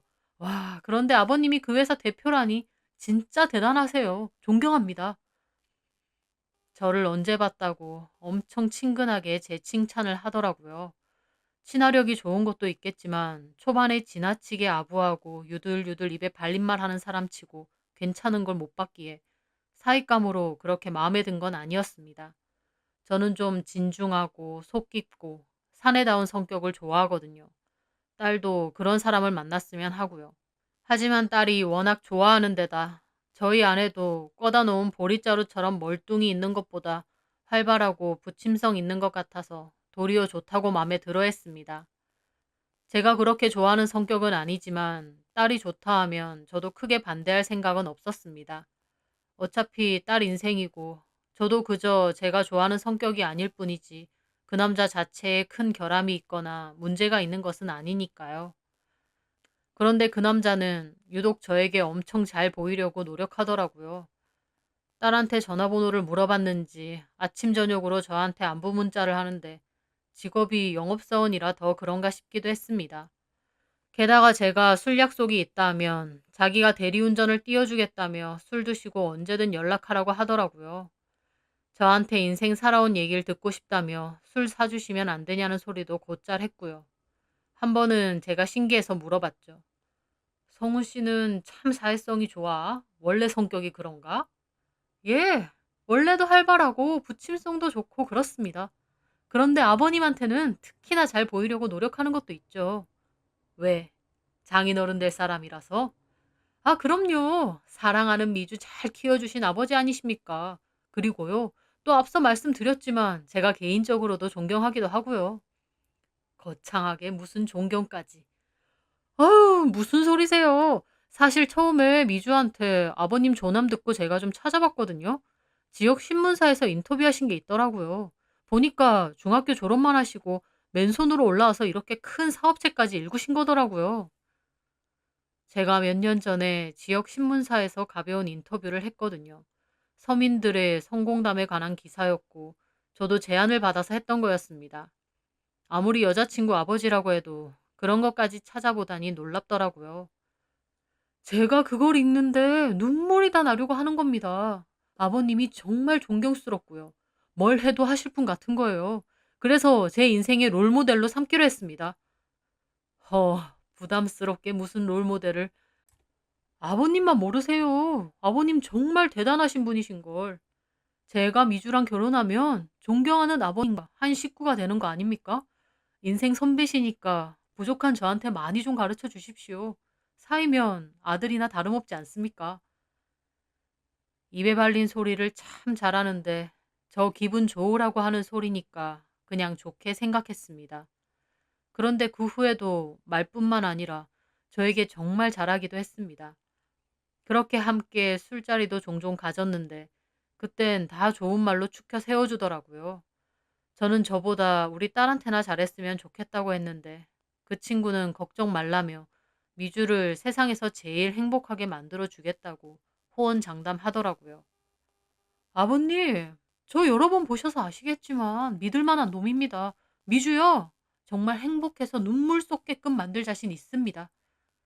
그래, 미주도 자네를 참 좋아하는 것 같은데 둘만 잘 지낸다면 더 바랄 게 없지. 저 미주한테 진심입니다. 아버님한테도요. 믿어주시면 저 정말 잘하고 살겠습니다. 그렇게 호언장담하는 모습을 보니 어쨌든 내 딸한테도 잘하겠구나 싶어서 마음에 들더군요. 그렇게 저희 딸과 성훈이는 잘 만나오다가 얼마 안 돼 결혼을 약속했습니다. 사돈댁은 그렇게 여유가 있는 편은 아니어서 따로 아들 결혼하는데 보태줄 건 없다고 했고 성훈이가 직장 생활하며 모은 돈이 전부라고 하더군요. 그래서 제가 아파트도 마련해 주었습니다. 명의는 제 명의였지만 따로 집 걱정 말고 편하게 살라고 준 거였죠. 나중에 시간이 좀 지나면 딸 앞으로 명의를 바꿔줄 생각도 있었고요. 제가 아파트를 마련해 주니 성훈이는 또 저에게 아버님 최고라며 잘 살겠다고 몇 번이나 인사를 하더라고요. 그 외에도 제가 결혼식에 보태라고 1,000만 원 가량을 따로 딸한테 주기도 했고요. 그렇게 딸애는 신혼살림을 시작했습니다. 신혼 초의 딸애는 행복해하는 게 눈에 보일 정도였고 이제는 사이가 된 성훈이도 여전히 저에게 잘했습니다. 오지 말라고 해도 주말마다 저희 집으로 출근 도장을 찍더군요. 그리고 저와 아내를 데리고 유명한 맛집이나 관광지도 자주 갔고요. 아들이 유학을 간지 꽤 됐는데 워낙 살갑게 구니 정말 아들이라도 하나 더 생긴 듯 좋았습니다. 정말 그때의 다짐처럼 잘하려고 노력하는구나 싶어서 고맙기도 했고 첫인상만 보고 안 좋게 판단했던 게 미안할 정도였죠. 참 행복했습니다. 여기에 귀여운 손주까지 생기면 더 행복하겠구나 싶고 세상 남부러울 게 없었습니다. 제가 사업에 문제가 생기기 전까지는 말이죠. 이제는 다 잘 풀리려나 보다 싶었던 행복한 일상 위로 다시 먹구름이 끼이는 듯 했습니다. 사업적으로 여러 가지 문제가 동시다발적으로 터지더군요. 일단은 연이어 런칭한 신메뉴들이 다 반응이 좋지 않았습니다. 개발팀과 오랜 연구 끝에 야심차게 내놓은 메뉴들이었는데 반응은 연달아 별로 좋지 않았고 당연히 가맹점들에서도 반응이 좋지 않았죠.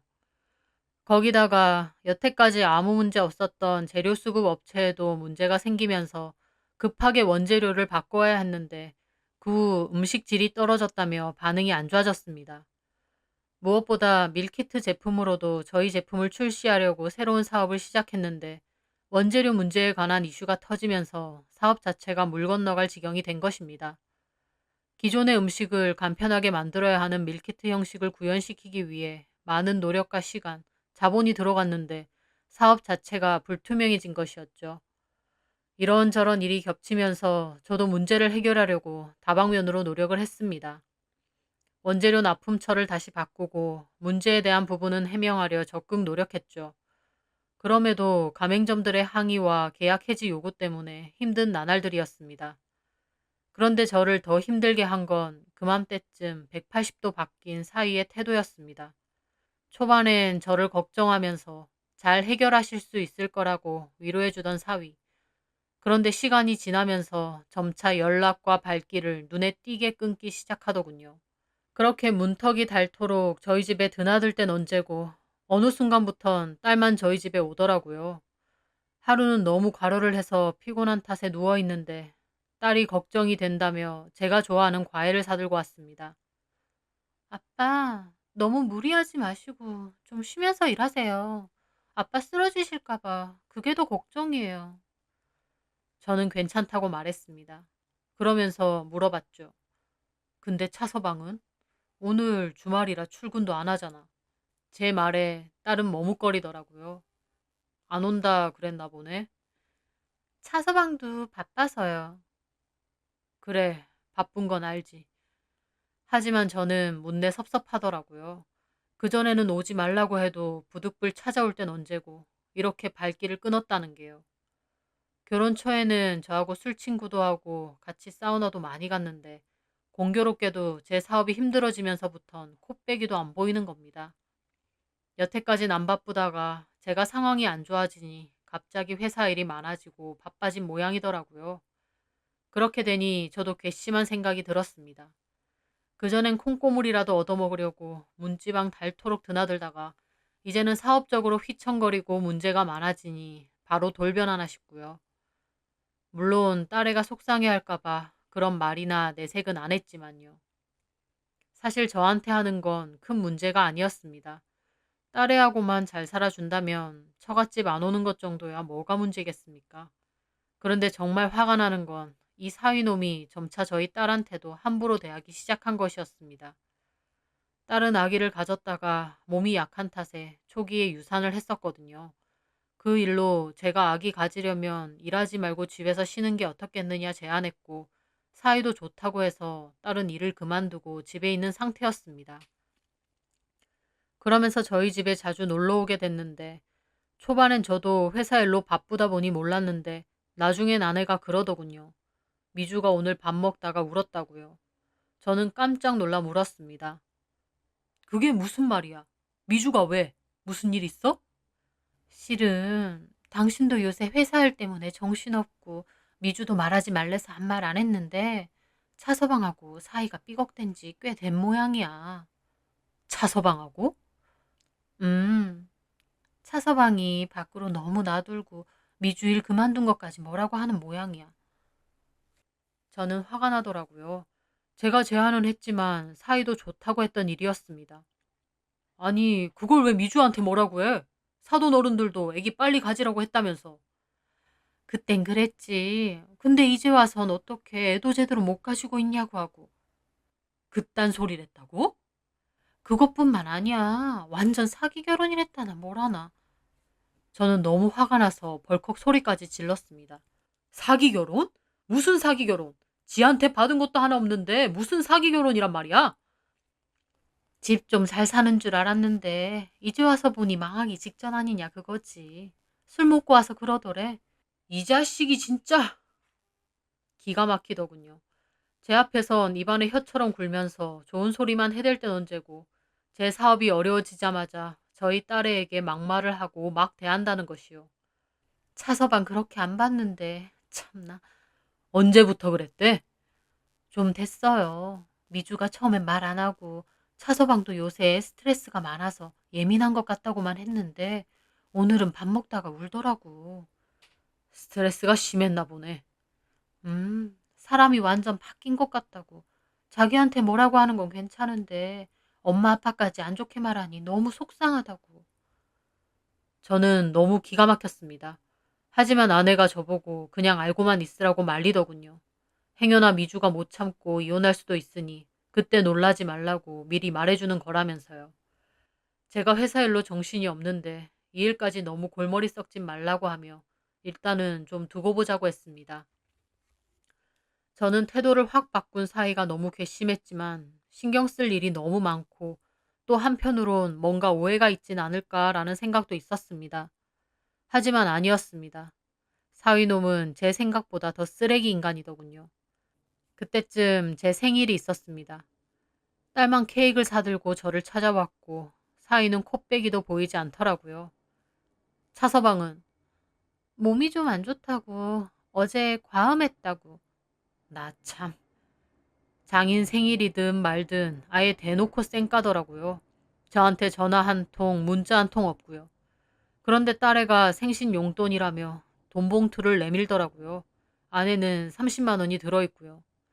저는 딸의 성의가 고맙지만 현재 돈도 안 벌고 차서방하고 사이도 안 좋은데 생활비를 이렇게 줘도 되나 싶어 마음이 불편하더군요.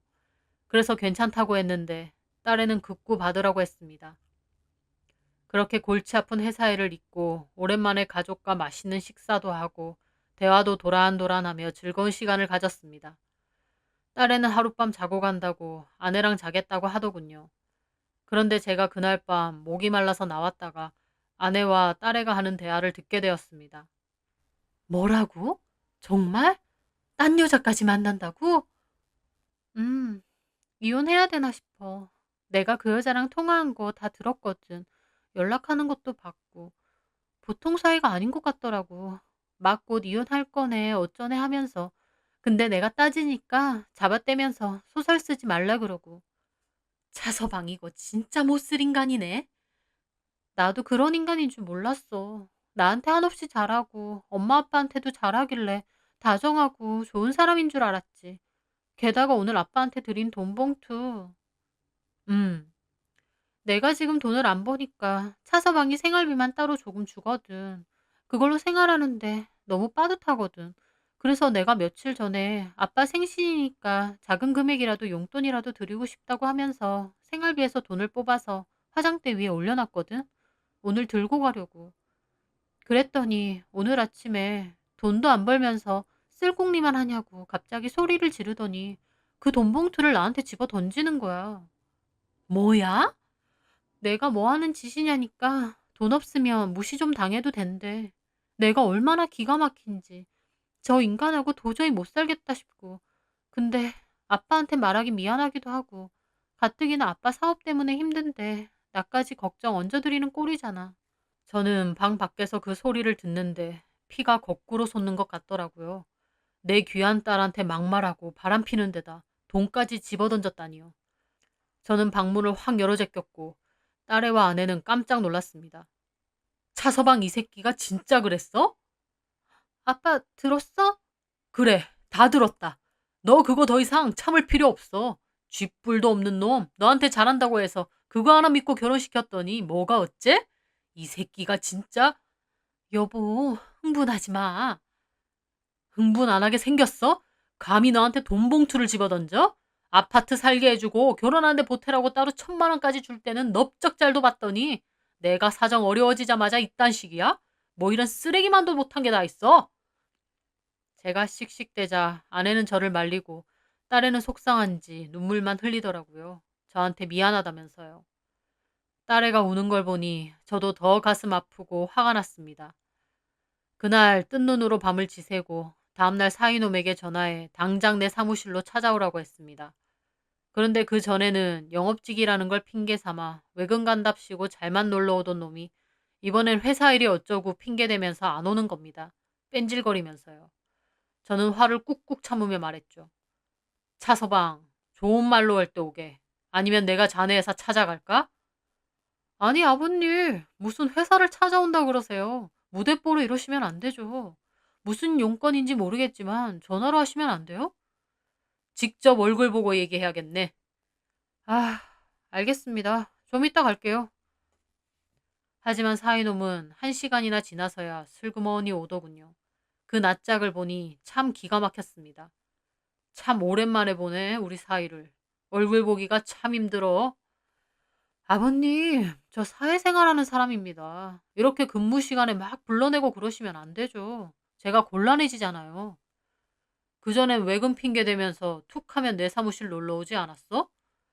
제가 언제요? 이 근처에 볼 일 있어서 왔다가 들른 거겠죠. 사위는 저를 대하는 눈빛, 행동, 말투가 모두 바뀌었더라고요. 아무리 상황에 따라 사람이 달라질 수도 있다지만 이렇게 달라진 사람은 처음 봤습니다. 정말 간교하고 간악한 인간이더라고요. 저는 끓어오르는 화를 참으며 단도직입적으로 말했습니다. 자네 여자 생겼나? 예? 외간 여자하고 통화하고 맨날 밤늦게 들어오고 저번엔 팬티까지 바꿔 입고 왔다며? 제 말에 사이가 더 펄쩍 뛰더라고요. 아, 진짜 미치겠네. 아니, 미주는 그런 말까지 부모한테 다 한답니까? 미주 성인입니다, 아버님. 대여섯 살 먹은 꼬맹이 아니에요. 무슨 그런 얘기까지 다 엄마 아빠한테 일러 바친답니까? 말 못할 이유가 뭐야? 고민되고 속상하면 얼마든지 부모한테 말할 수 있지. 아, 아버님, 진짜 자식 잘 못 키우시네요. 그러니까 미주 걔가 좀만 문제 있으면 쪼르르 부모님께 달려가서 일러 바치고 자기 혼자 뭐 할 줄 아는 게 없잖아요. 너무 오냐오냐 키우셨다니까요. 저한테 이제 훈수질까지 하더군요. 언제는 미주가 때가 안 타고 순수해서 너무 좋다느니 사랑받고 큰 게 느껴진다느니 입을 털 땐 언제고 이제는 저딴 식으로 말을 하는 겁니다. 자네 진짜 좀 너무한 거 아니야? 어떻게 사람 행동이 이렇게 180도 달라지나? 눈치도 안 보는 것 같아. 무슨 눈치요? 내 사업 상황이 안 좋아졌다고 하자마자 이러는 게 말이야. 제 말에 사위는 눈을 반쯤 뜨고 말을 듣는 둥 마는 둥 하더라고요. 그러더니 아버님, 솔직히 말해서요. 저 이 결혼 잘못한 것 같습니다. 뭐? 저 솔직히 인물도 나쁘지 않고 대기업 다니고 인기 많아요. 저 좋다고 하는 전문직 여자들도 많고요. 그럼에도 미주 선택한 건요. 아버님 후광도 있었습니다. 아버님 존경한다는 거 진심 맞고요. 근데 이렇게 한 방에 훅 가실지는 몰랐네요. 그것도 결혼하고 얼마 지나지도 않아서. 뭐? 한 방에 훅 가? 사이놈은 될 대로 되라는 식인지 이제 저에게도 막말을 하더군요. 해야 될 말, 하지 말아야 될 말, 구별도 하지 않는 것 같았습니다. 예, 솔직히 이렇게 되실 줄 알고 딸내미 저한테 떠맡긴 거 아닌가 싶을 정도예요. 저는 너무 화가 나서 벌떡 일어나 소리를 질렀습니다. 떠맡기긴 뭘 떠맡겨? 자네가 내 딸을 떠맡길 정도의 깜냥이나 되나? 자네가 뭐가 있다고? 쥐뿔 가진 게 있다고? 얼굴 반반하고 대기업? 웃기고 있네. 내 딸은 뭐 어디가 빠져? 결혼하게 해달라고 잘하겠다고 입에 발린 소리 할 땐 언제고 이제 와서 뭐가 어째? 그러니까 이 미친 사이놈이 뭐라고 하는 줄 아세요? 그땐 이렇게 될 줄 알았냐고요. 그러게 왜 사업을 쓸데없이 무식하게 벌리시는데요. 하던 거나 제대로 하시지. 뭐라고? 무식? 아버님 주특기 아닙니까? 잘 되고 있는데 새로운 일 계속 벌리시는 거. 무작정 한다고 다 잘 될 줄 아세요? 참 보고 있자니 답답하네요. 뭐야? 너 나가! 기껏 오라고 해놓고 나가라고요? 꼴도 보기 싫으니까 당장 나가! 제가 소리 지르자 사이놈도 저를 노려보더니 그대로 나가더라고요. 저는 진짜 뭐 저런 대먹지 못한 놈이 있을까 너무 기가 막혔습니다. 그렇게 잘하고 곰살맞게 굴던 사이라는 놈이 쌍욕만 안 했다 뿐이지 저한테 눈을 치켜들며 온갖 막말을 하면서 따지는데 정말 혈압이라도 올라서 쓰러질 것 같더군요. 저런 쓰레기 같은 놈이랑 제 딸, 더는 결혼 생활 유지할 필요도 없을 것 같았습니다. 제 딸애가 영양가가 없어진 것 같으니 바로 팽하려는 놈, 저도 사이로 더 이상 필요 없으니까요. 저는 딸애에게 집으로 오라고 했고 차서방 그놈 도저히 인간 아니라며 그냥 이혼 전문 변호사 만나보라고 했습니다. 딸애는 무슨 일 있었냐고 했고 저는 오늘 있었던 일을 다 얘기하자 아내도 기막혀하고 딸애도 화가 나서 알겠다며 헤어지겠다고 했습니다. 그렇게 차서방에게 이혼하겠다고 통보를 했는데 이 사실을 안 사돈댁에서도 왜 남의 아들 이혼남 만드냐고 난리를 쳤고 그 바람에 집안 싸움까지 생기게 되었죠. 사업 문제에 딸의 이혼 문제까지 그맘때 저는 머리가 터질 정도로 아팠는데 사람 죽으라는 법은 없는가 봅니다. 그맘때쯤 꽉 막혀 있던 문제들이 조금씩 회복되기 시작했거든요. 마지막이다 생각하면서 준비했던 신메뉴가 큰 히트를 쳤고 여러 문제로 난항을 겪던 밀키트 사업 문제도 대기업 식품회사에서 협업 제의를 하면서 좋은 조건으로 다시 재개되었고요. 내가 열심히 일궈온 사업이 한순간에 물거품이 되나 했는데 기사회생으로 살아나게 된 것이죠. 밀키트 사업은 대기업에서 홍보차, 제품 론칭도 전에 광고도 많이 나가게 되었습니다. 천만 다행이었고 이렇게 또 위기를 한번 넘기는구나. 오히려 더 잘 되려고 일했나 보다 싶더라고요. 그런데 정말 웃긴 게 그때쯤 사이놈이 또 슬슬 잘하려고 하더라고요. 저희 딸애는 이혼 준비한다고 집을 나와 살았는데 저희 제품이 대기업 식품회사와 협업을 한다는 기사가 나올 즈음 딸애에게 연락을 해서는 싹싹 비는 것입니다. 미안해 미주야. 네가 없어 보니까 네 빈자리를 알겠더라. 내가 정말 나빴어. 왜 이래 갑자기? 그때 아버님 사업 안 좋아지시고 자기도 힘들어하니까 나도 너무 예민해져 있었어. 걱정도 되고 상황이 다들 너무 예민하고 날카로웠던 것 같아. 나라도 그러면 안 됐는데. 저희 딸애는 어이가 없다며 콧방귀를 꼈습니다. 사이놈은 마치 처음에 잘했던 것처럼 다시 딸애에게 잘하려고 했지만 딸애는 이혼 관련 아니면 연락도 하지 말라고 못 박았고 사이놈은 저희 집 앞까지 무작정 찾아왔더라고요. 딸애는 문을 안 열어주고 그냥 돌아가라 했는데 방에 있던 제가 문 열어주라고 했습니다. 왜요, 아빠? 되갚아줄 게 있어서 그래. 괜찮으니까 문 열어봐. 사이놈은 집에 들어왔고 오자마자 잘못했다며 반성 많이 했다고 무릎 꿇고 비는데 저는 그 꼴을 가만히 보고 있다가 방에 들어가서 서랍에 넣어두었던 돈 봉투를 꺼내왔습니다. 딸이 제 생일 때 줬던 사위가 딸애에게 던졌다던 바로 그 돈 봉투였어요. 그걸 어떻게 쓸 수 있겠습니까? 생각할수록 기가 막히고 분통이 터져 서랍 안에 봉투째로 그대로 넣어두었죠. 저는 그 봉투를 들고 나와 무릎 꿇고 있는 사이 얼굴에 그대로 집어던졌습니다. 돈 봉투를 맞은 사이는 악 하고 소리를 지르더니 어안이 벙벙하게 쳐다보더라고요. 도로 갖고 가게 자네 돈. 망할 것 같은 장인한테는 생일 용돈 30만 원도 아까웠지?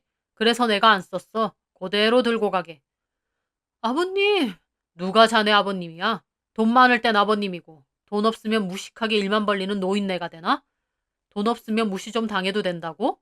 돈 가지고 그런 식으로 굴면 반대로 내가 돈으로 자네 개무시해도 되는 건가? 지금 사는 집 4명인 거 알지? 이혼 조속히 마무리하고 짐 싸서 당장 나가게. 사위는 저에게 무릎으로 기어와서 빌더군요. 아버님, 잘못했습니다. 제가 어리석었어요. 저도 그땐 심정이 너무 복잡해서.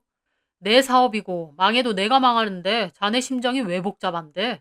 무슨 콩고물을 얻어먹을 심산이었길래 그때 내 사무실 찾아와서 잘도 훈계질하더니 왜 이렇게 태세 전환이 빨라? 나 참, 이 돈 들고 당장 내 집에서 나가. 딸애도 돈 들고 나가라고 하며 합의이혼 안 하면 소송 걸 거라고 하더군요. 사이놈은 끝까지 제 바지가랑이를 잡고 늘어지는데 저는 매몰차게 자리를 떠나며 딸에게 말했습니다. 미주야, 경찰에 신고해라.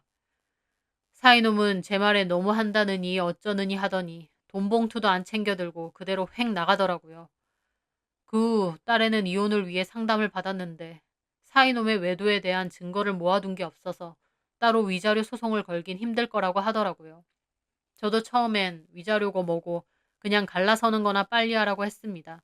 그놈과 조금이라도 더 엮이고 싶지 않았으니까요. 그래서 협의이혼으로 하자고 말했는데 차서방 농가 사돈댁에서는 왜 남의 아들 인생 망치냐며 손해배상이니 뭐니 말도 안 되는 개소리를 하며 이혼 못해준다고 버티더라고요.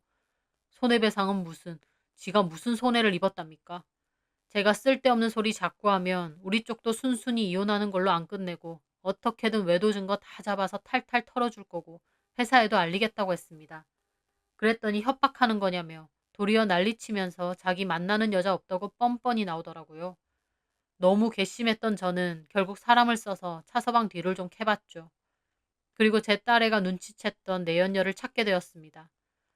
차서방이 이혼을 염두에 두고 만난 여자 같더라고요. 저희 딸애랑 갈라서고 그 여자랑 잘해보려고 했던 모양인데 그 여자와도 뭐가 문제였는지 어긋난 것 같더라고요. 제 사업이 다시 좋아지니 다시 저희 딸애와 저희 집으로 붙으려고 한 것입니다. 참으로 뻔뻔하고 지긋지긋한 인간이더군요. 처음엔 좋게 협의혼을 하려고 했지만 뻔뻔하게 나오니 저희는 외도 증거로 다시 소송을 걸 거라고 했습니다. 물론 불법 취득한 거라 따로 벌금을 내야 될 수도 있다고 하더라고요. 좋게 협의혼 해줬으면 됐는데 그것마저도 멍청하게 버티다가 결국 위자료까지 내게 된 셈이죠. 딸의 신혼집은 제 명의였고 결혼 생활 자체도 오래 유지되지 않아서 재산 분할 명목으론 따로 나누고 할 만한 것도 없었습니다. 다만 이혼과 별개로 위자료 소송은 지지부지하게 오래갔는데 결국 저희는 벌금 내고서라도 취득한 외도 증거를 사용했고 저희 쪽이 승소를 해 위자료 2천만 원까지 받게 되었습니다. 딸애는 짧은 결혼 생활을 끝으로 그렇게 이혼했고 저희 집으로 다시 들어왔습니다. 큰 위기가 닥치면 진짜 내 사람과 아닌 사람을 구별할 수 있게 된다고 하죠. 입안에 혀처럼 굴던 사이놈. 저한테 잘 보이면 제 사업체라도 물려주는 건가 하며 김칫국 마신 것 같은데 제 사업이 힘들어지자마자 바로 본색 드러내며 딸과 저희 집을 팽할 궁리만 했다는 게 참 괘씸하더군요. 간에 붙었다, 쓸개에 붙었다. 그런 식으로 자기한테 이득되는 쪽으로만 이리저리 발붙이고 살다 보면 언젠가는 자기 꾀에 자기가 넘어간다는 사실을 명심했으면 합니다.